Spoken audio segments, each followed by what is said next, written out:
हरिओम। मित्रों, कैसे हैं आप? आशा करते हैं अच्छे होंगे, स्वस्थ होंगे, मस्त होंगे, व्यस्त होंगे। जी हाँ, आज एक बार फिर आपके साथ आपके लिए कुछ विशेष लेके आए हैं, करतल को लेकर, पामिस्ट्री को लेके। जी हाँ, जैसे कि पहली बार बताया था, पिछली बार बहुत दुर्लभ योग, ऐसे ही कुछ और दुर्लभ योगों को लेकर के दिल के बारे में अमूमन कम ही पता रहता है। और बहरहाल जो सोशल मीडिया पर भी जो बताए जा रहे वीडियोस, उनमें भी बहुत कम ऐसी चीजें देखने को मिलती है। जी हाँ, गुरु जी की कृपा, आप लोगों की दुआ और पिछले 32-33 सालों का अनुभव सबका निचोड़ पेश है आपके सामने एक नायाब योग के बारे में। जी हाँ, यह योग वैसे बहुत कम ही मिलता है देखने को। होता तो है कई हाथों में, कई करतल पे देखा है, लेकिन पूर्ण रूप से नहीं होता, प्रायः बहुत छोटे रूप में होता है।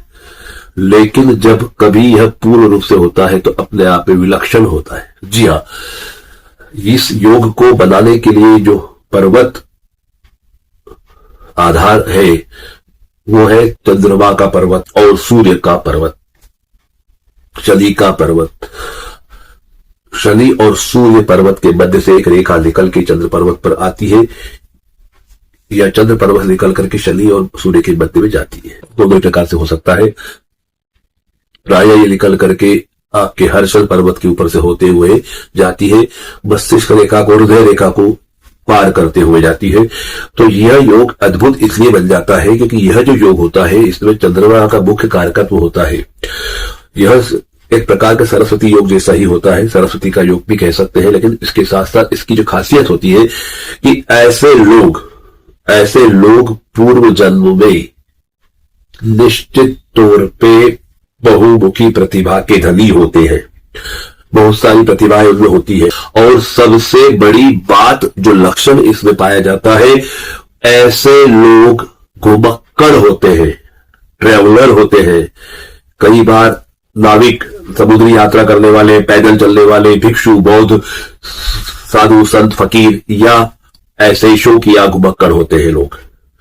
और घूमते घूमते ये नाना प्रकार की संस्कृतियों को, लोक भाषाओं को, लोगों को पास से देखते हैं, समझते हैं, परखते हैं, उनका अनुभव, उनका ज्ञान ले लेते हैं। लेकिन किसी कारणवश वह ज्ञान, वह अनुभव, वह जो अर्जित करते हैं, उसमें उम्र गुजर जाती है, एक उम्र गुजर जाती है, और उसका उपयोग ये जैसे चाहते हैं वैसा कर नहीं पाते। या यूं कह ले कि इन्हें इनके मन के मुताबिक, इनके दिल के अनुसार पारितोषिक या उसका पुरस्कार नहीं मिल पाता। तो ऐसी जो आत्माएं होती है, वह जब रीबर्थ को आती है, पुनर्जन्म लेती है, शरीर धारण करती है, तो अक्सर उनके करतल पर यह योग बनता है। जी हाँ, बहुत गहरी बात है, बहुत गहरी बात है। और इस योग के साथ साथ कई बार पुण्य रेखा भी बनती है, मतलब चंद्र पर्वत से रेखा निकल के सूर्य पर्वत पे जाती है। ऐसी एक भी होती है, अनेक भी होती है, अलग अलग हिस्सों से। और यह रेखा और यह योग जो हम बता रहे हैं, दोनों मिला के ये बताते हैं कि पूर्व जन्म के इनके किए हुए अध्ययन, शोध, ज्ञान का पारितोषिक लेने के लिए आए हैं। और जब तक कि इस जन्म में भी इनको उसके मुताबिक पुरस्कार नहीं मिलता, पारितोषिक नहीं मिलता, सम्मान नहीं मिलता, मान नहीं मिलता, इन्हें चैन नहीं पड़ता है, और यह वो लेकर ही जाते हैं। और कई बार ऐसा भी होता है कि ये योग पूरा ना हो तो इतिहास दोहराया जाता है, फिर वही कहानी, फिर वही फलसफा, फिर वही जिंदगी, फिर वही मौत, फिर वही जन्म, फिर वही सारी बातें। जी हाँ, हिस्ट्री रिपीट्स इटसेल्फ, इतिहास दोहराता है अपने आप को। तो ऐसा होता है। तो चलिए इस गुप्त रहस्यमय योग को लेकर के आज के इस वीडियो में आपके साथ हम आए हैं रहस्यमय एक यात्रा पे लेके चलने के लिए। तो क्या आप तैयार हैं इस यात्रा पे चलने के लिए? यदि हाँ, तो बने रहिएगा इस वीडियो में अंत तक और एंजॉय कीजिएगा सस्पेंस को, थ्रिल को, और उन बातों को जो गुमनाम सी है, जो दबी छुपी सी है, जिसे जानना इतना सहज नहीं। तुमने क्या कहा? दर परत राज खोलते हैं। गुरु कृपा जब होती है, ये गुरु जी की कृपा ही है कि ये सब चीजें, ये सब बातें इतनी गहराई में जाके लेके आते हैं। और इसीलिए कर तल से वास्तु का विषय भी गुरुजी ने दिया और उस पर अध्ययन कराया, उसको कॉपीराइट करवाया, उस पर किताब लिखवाई, इसे पीएचडी करवाई, सब सब सब सब करवाया। वो जो चीजें करतल पे बहुत जल्दी किताब उस पर आने वाली है, कंप्लीट काम हो चुका है, लगभग लगभग प्रकाशित होना बाकी है। तो करतल से वास्तु विशोधन किया जा सकता है, यह भी उसी का एक भाग है। तो आपका सस्पेंस आगे बना रहे, हमारे साथ वीडियो में बने रहिएगा टिल द एंड यदि आप चाहते हैं तो। और हाँ, स्कीप मत कीजिएगा, स्कीप करोगे तो कुछ अनमोल मोती खो दोगे, माला पूरी नहीं बन पाएगी, याद रखिएगा। तो अब हम आ रहे हैं उस योग के सहयोगी योग, उससे संबंधित ग्रहों को लेकर के उनके साथ कब कहां किसे किस प्रकार से ये योग बनता है और किस किस सतह से होकर किस प्रकार से होकर गुजरता है। तो चलिए शुरू करते हैं इस अद्भुत रहस्यमय योग को समझने का प्रयास। ये है हमारा करतल। इस करतल में शुरू से बताते आए हैं कि इसमें 3 रेखाएं मुख्य होती है जो जन्म के साथ बालक के हाथ करतल में आती है, हथेली में आती है। उसमें फर्स्ट ऑफ ऑल होती है यह जो रेखा होती है हृदय रेखा। इसे हृदय रेखा कहते हैं। सामुद्रिक शास्त्र में हृदय रेखा के साथ साथ जीवन रेखा भी कहा जाता था। वही ये होती है मस्तिष्क रेखा, इसे मस्तिष्क रेखा कहते हैं। सामुद्रिक शास्त्र में पहले पुराने काल में, प्राचीन काल में इसे कहते थे मातृ रेखा। जी हाँ, और यहां से आती है ये रेखा जिसे हम कहते हैं जीवन रेखा आज के दौर में, पहले कहते थे पितृ रेखा। तो ये हुई बात रेखाओं की। अब हम आते हैं पर्वत पे। जैसा कि ये गुरु का पर्वत है, ये जो है गुरु का पर्वत है, इसके पास शनि का है और इसके पास सूर्य का है और इसके पास ये बुध का है। और ये पर्वत जो है ये चंद्रमा है, यहां बीच में केतु है और ये शुक्र है अंगूठे की जड़ में, यहां बीचों बीच राहु है। यह आक्रामक मंगल है, यह रक्षात्मक मंगल है, यह प्लूटो, यह हर्षल और नेपच्यून। इस प्रकार से ये पर्वत पूरे हो रहे हैं। अब हम बात कर रहे हैं विशेष योग की, तो उसको लेके चलते हैं। जो योग बनते हैं वो इस चंद्र पर्वत से निकलने वाली रेखा से बनते हैं। रेखा निकलती है चंद्र पर्वत से, यहां से भी निकल सकती है, यहां से भी निकल सकती है, यहां से भी निकल सकती है, मतलब इस पर्वत से कहीं निकल सकती है। लेकिन ये रेखा कई बार यहां से निकलती है और कई बार रेखा यहां से आती है।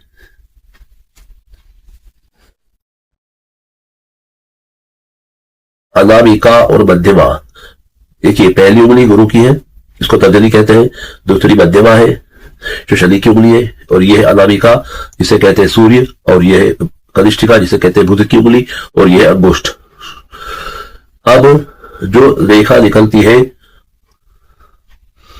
वह मध्यमा और अनामिका के बीच से निकलती है। लेकिन होता क्या है, ये बहुत छोटी होती है, और जो छोटी होती है वो लगभग हर दूसरे तीसरे चौथे हर तीसरे चौथे हाथ में देखी जा सकती है। अधिकांश लोगों के हाथ में होती है लेकिन बहुत छोटी होती है, और ये यहां तक आती है, कई बार निकल के थोड़ी और नीचे तक आ जाती है, और कई बार ये होते होते यहां तक आ जाती है, या फिर निकल के यहां तक आ जाती है। तो ये जो रेखा यहां तक आ रही है, ये दो रेखाएं अपने आप में पूर्ण होती है। लेकिन इसके अंदर भी कटी फटी नहीं हो, साबुत हो, एक जैसी हो, जितनी पतली हो, सुंदर हो, महीन हो, वो रेखा ज्यादा काम की रहती है। मतलब उस शुद्धता के साथ, पूर्णता के साथ, स्पष्ट रूप के साथ लिए होती है, और साथ ही साथ उसका फल भी उतना ही ज्यादा अधिक मात्रा में अच्छा उत्तम मिलता है। अब ये एक रेखा होती है। दूसरी रेखा जो होती है वो कहीं से भी निकल के जाए, चंद्रमा से किसी भी यहां से निकले, चाहे यहां से, चाहे यहां से, चाहे यहां से निकल के जाने का उद्गम तो इसका अलग अलग होता है, लेकिन जहां पहुंचती है, जो मंजिल होती है, वो मंजिल एक ही होती है। ये होती है ये सूर्य का पर्वत। तो ये जो पर्वत पे रेखा पहुंचती है पुण्य रेखा कहलाती है। सूर्य पर्वत पे रेखा जो पहुंचेगी वो सूर्य रेखा होगी, और सूर्य रेखा होती है पुण्य रेखा। जो आपने पहले पिछले जीवन में पुण्य कार्य किए हैं, अच्छे काम किए हैं, वो साथ ही साथ कई बार इस जीवन के अच्छे कामों के कारण भी रेखा बनती है। तो अब बोलते हैं कि आपका पुण्य उदय हो गया, आपके अच्छे कर्मों का फल आ रहा है। तो जब जब कभी ये पुण्य उदय होते हैं या अच्छे कर्मों को फलीभूत होने की बात करते आती है, तो ये रेखा जो सूर्य पर्वत रेखा होती है, वो चाहे कहीं से भी आए, सूर्य पर्वत पे आना चाहिए। वो रेखा विजिबल हो जाती है, दिखने लग जाती है, या महीन होती है, डार्क हो जाती है, टूटी फूटी होती है, जल्दी वाली होती है, तो सीधी स्पष्ट हो जाती है, और वह जो है अपने आप में अलग ही दिखने लग जाती है। और जब ये दिखती है तो क्या होता है, कहते हैं पुण्य उदय हो गए, या आपकी अच्छाई फलने को आ गई, जो आपने कर्म अच्छे करे थे उसका भोगने का समय आ गया।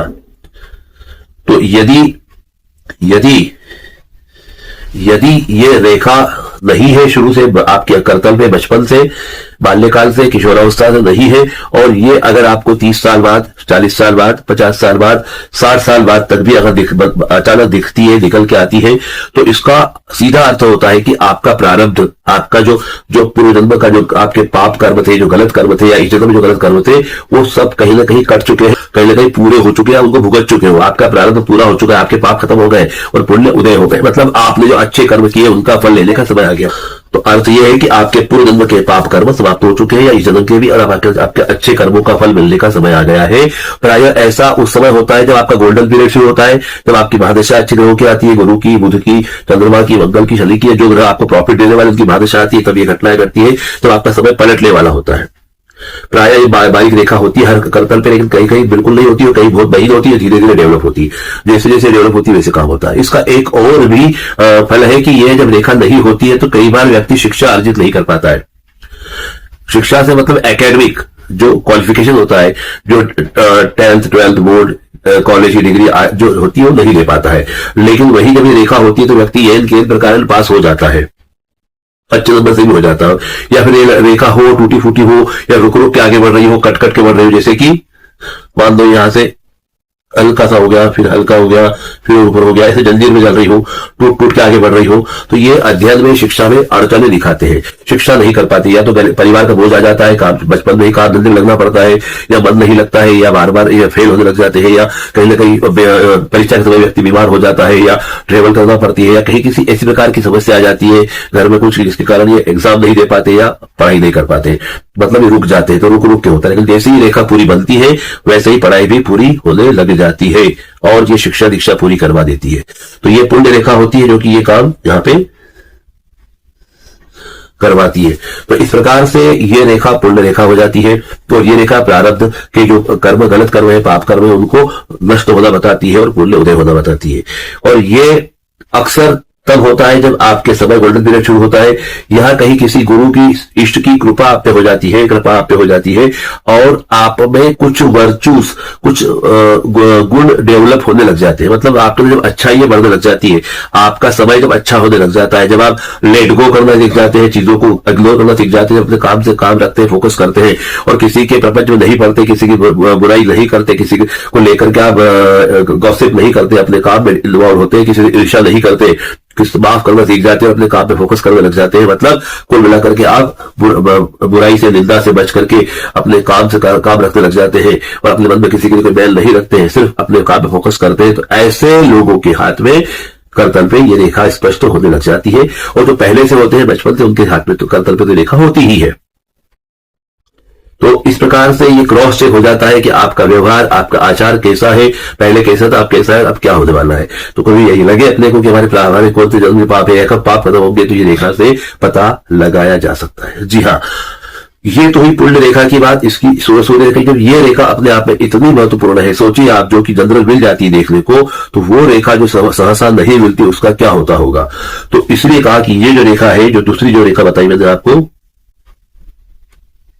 जो यहां से निकल करके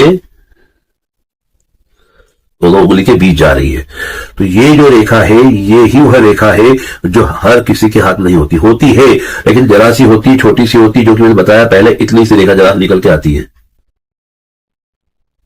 बिल्कुल छोटी सी निकल के आती, कहीं दिखती है कई बार।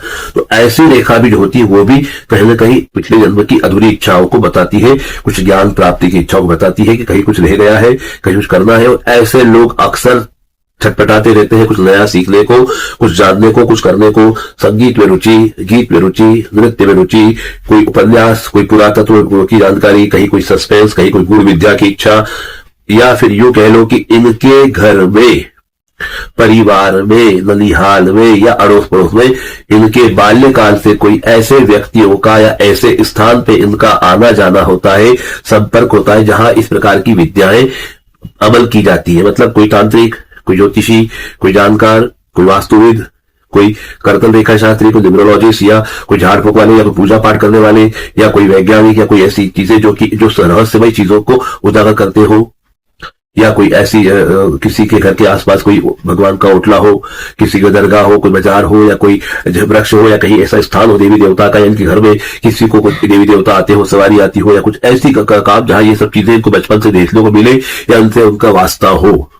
ऐसे ऐसे अक्सर ऐसे होते हैं, या पश्चिम मुखी मकान में रहे, या पीपल का वृक्ष हो, या शमशान के पास उनका घर हो। इस प्रकार से जगह होती है जहां इन वायु शक्तियों का विचरण होता रहता है, जिससे इनको ये सब देखने को मिलता है। यह नदी तालाब के किनारे जहां होते हैं वहां पे ये चीजें प्राय देखने को मिलती है। तो ऐसे लोगों के साथ ये घटनाएं होती है और इसलिए इनका इंटरेस्ट रहता है, और बचपन से ही ये कहीं ना कहीं कुछ मंत्र जाप में, कुछ पूजा में, पाठ में लग जाते हैं, उपास करने लग जाते हैं, जल चढ़ाने लग जाते हैं। मतलब चीजों के इनके संस्कार डेवलप हो जाते हैं। ये तो होता ही होता है। लेकिन जब ये रेखा पूरी बन के पर्वत पे, चंद्र पर्वत पे आती है, यहां से लेकर के सीधे इधर आ जाती है, तो ये अपने आप में पूर्णता लिए योग होता है। और ये निश्चित तौर पर बहुत प्रबल योग होता है। वो आंशिक योग, छोटी रेखा से आंशिक योग, उससे प्रबल योग बनता है। और ऐसे व्यक्ति निश्चित तौर पर पूर्व जन्म में ट्रेवलर रहते हैं, यात्री रहते हैं, और कई बार समुद्र यात्री भी रहते हैं, या समुद्र किनारे इनका जीवन जाता है, नदी किनारे रहते हैं, मछुआरे रहते हैं, या यात्रा रहते हैं, या कई बार तो ऐसे लोग समुद्री व्यापार करने वाले भी रहते हैं, और समुद्र या बड़े जलराशि के पास उनका निवास स्थान होता है। और इस जन्म में भी जब यह समुद्र के पास रहते हैं, जैसे जो वर्तमान जन्म है समुद्र के पास रहते हैं, या किसी बड़ी जलराशि के पास रहते हैं, बड़ी महानदी के पास रहते हैं, तो इनकी आत्मा को सुकून मिलता है, पानी को देख के सुकून मिलता है, वहां जाके इनको शांति मिलती है, और वही इनको सिद्धि, प्रसिद्धि, धन, ऐश्वर्य आदि प्राप्त होता है। तो ऐसे लोगों को ऐसे स्थान का चयन करना चाहिए। यदि आप रह रहे हैं तो बहुत बहुत अच्छी बात है। और वैसे भी ट्रेवलिंग अभी भी इनको शौक लगता है, अभी भी कोई ऐसा काम चाहते हो, ऐसा काम करना चाहते हैं, इससे ट्रेवल करना पड़े, ब्लॉगिंग करना पड़े, घूमना पड़े, फिरना पड़े, स्टंट करना पड़े, ये चीजें इनके अंदर अभी भी विद्यमान होती है। और ये कई प्राकृतिक, कई गुण विद्याओं के जानकार, या कई गुण विद्याओं को जानने समझने के लिए प्रयासरत इस जीवन में भी रहते हैं। और सबसे बड़ी बात, सबसे बड़ा लक्षण इन लोगों का होता है कि ये अक्सर इनको कहीं पुरानी जगह पर जाकर के ऐसा अनुभव होता है कि ये पहले भी यहां आ चुके हैं, पहले भी यहां मिल चुके हैं, पहले भी ये जो घटनाएं घट रही है इनको देखा है।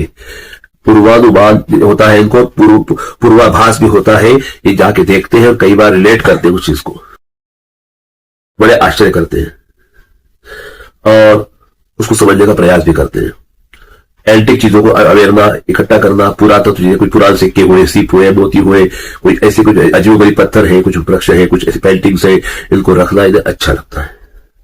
और कई बार रात को 3 बजे करीब, 2:30 बजे करीब नींद खुल जाती है अक्सर, तो जो एंटिटीज होती है या जो दिव्य आत्माएं होती है वो इनसे संपर्क भी किया करती है, समय समय पे इन्हें मैसेज भी दिया करती है, इन्हें पूर्वाभास भी होता है। तो इतना सुंदर, इतना भव्य, इतना गुण योग इस कर्तव्य में होता है जहां ये रेखा होती है। और ये अपने आप में बहुत दुर्लभ व्यक्ति होते हैं, अद्वितीय बोल सकते हैं, दुर्लभ बोल सकते हैं। बहुत कम लोगों के हाथ में इसे स्पष्ट होती है। और ये निश्चित तौर पर ये अपने पूरे जन्म में कोई सिद्ध जानकार, कोई साहित्यकार, कोई अच्छे ट्रेवलर, मतलब बहुत सारी भाषाओं का, बहुत सारी विद्याओं के ज्ञाता रहते हैं। अपनी अधूरी ख्वाहिश को पूरा करने के लिए आते हैं। और अक्सर वो ख्वाहिश होती है सिर्फ और सिर्फ पूर्णता की, कि जो इन्होंने प्राप्त किया वो पूर्णता की ओर नहीं ले पाए। मतलब पूरा सफर किया पर जो एंड होता है, and is well, all is well, तो वो एंड वेल नहीं हो पाया, तो ऑल वेल नहीं हुआ। तो इसलिए वो शिखर पे पहुंचने के लिए आते हैं। और कई बार यह भी देखा जाता है कि ऐसे लोग अल्प आयु में ही सब कुछ जान समझ लेते हैं। जैसे बोलते हैं कोई छोटा बच्चा संगीत का बड़ा जानकार होता है, 5 साल का, 7 साल का बच्चा, या अच्छा डांसर होता है, बच्ची डांसर होती है, तो बोले इतने अच्छे अच्छे सुर लगाना, इतने अच्छे स्टेप करना, इतने अच्छे डांस करना, ये तो बड़े बड़े रुस्तम नहीं कर पाते, बड़े बड़े खा जो 50-50 साल 60-60 साल का जीवन दे दिया, वो लोग भी इतना अच्छा परफॉर्म नहीं कर पा रहे, ये कैसे कर रहे हैं? तो वो कहते हैं ये पूरे जन्म का है, एक जन्म का नहीं, कई जन्मों का है। निश्चित निश्चित निश्चित तौर पर 60 साल की उम्र देने के बाद भी जो व्यक्ति नहीं सीख पा रहा और वो 5 साल में कर रहा है, तो इसका मतलब उसके पास 60 नहीं 120 180 प्लस है। 3 जीवन खत्म हो गया, 60 साल तक जाके जो ये प्राप्त किया है वो प्राप्त इनके पास हुआ है, और वो उसी को पूरा करने आए। इसलिए जहां से उन्होंने छोड़ा था 180 साल 160 साल 120 साल का जो एक्सपीरियंस, वहीं से स्टार्ट हो रहा है, वहीं से बिगनिंग हो रही है। इसलिए 60 प्लस चल रहा है, 120 प्लस चल रहा है, तो वो बाकी अपने उम्र के लोगों से तो कहीं आगे निकल गए। इसलिए ऐसे प्रतिभाएं होती है, और ऐसे लोग अक्सर ऐसे ही घर में जन्म लेते हैं जहां इनको इनके अनुकूल माहौल मिल सके, और इनको मिलता भी है, घर में ही परिवार मिलता है, या अड़ोस पड़ोस मिलता है, या इस जगह जिनका रहना होता है जहां ये सब चीजें मिलती है। और नहीं होता है तो बाय डिफॉल्ट किस प्रकार से माता पिता की नौकरी हो तो ट्रांसफर हो जाएगा, कहीं जाना पड़ेगा, कहीं रहना पड़ेगा, या कोई पड़ोस में रहने आ जाएगा, और वो व्यक्ति उस सभी विधा से जुड़ा हुआ होगा, और कहीं ना कहीं ये इन्वॉल्व हो जाएंगे। तो इस प्रकार से ये योग होता है। ये योग सर्वोच्च जो नागरिक होते हैं, जो सर्वश्रेष्ठ होते हैं, उनके हाथों पुरस्कार दिलाने का होता है। शहर में है तो महापौर से, विधायक से, सांसद से, मंत्री से, मुख्यमंत्री से, या राज्य के राज्यपाल से, और वही राष्ट्र से, राष्ट्रपति से, उपराष्ट्रपति से भी ये जो है पुरस्कार दिलाने के योग बनाते हैं। मतलब सर्वोच्च सूर्य जो है सर्वोच्च होता है, शिखर होता है, जो सबसे श्रेष्ठ है। किसी संस्था के जो सीईओ है, जो सबसे श्रेष्ठ है, जो सबसे बड़े सिद्ध है, जो सबसे बड़े संत है, महात्मा है, उनके हाथों से जो शिखर पे पहुंच गए, जो अपने आप में जो बिल्कुल जिसको बोलते हैं जो प्रेरणा के स्रोत रहे, उनके हाथों से नवाजा जाए, उनके हाथों पुरस्कार मिलना, इनका अधूरे काम को पूरा करना, जैसे पीएचडी करना है, ना करना है, कोई डॉक्टरेट करना चाह रहे थे नहीं हो पाई वो करना, या कोई आविष्कार करने लगे थे, वो आविष्कार रहेगा तो उसको पूरा करना। इस प्रकार से नोबेल पुरस्कार तक भी ये लेते देखे जा सकते हैं। तो इतना सुंदर योग होता है, पर बहुत कम होता है, क्योंकि कोई विरले होते हैं जिन्हें इतना ज्ञान होने के बाद भी उनका समापन जो है मन वाफिक न हो पाए। तो जिनका नहीं होता है उन्हें आना पड़ता है, और फिर वो लेकर के जाते हैं और अपना कार्य पूरा करते हैं।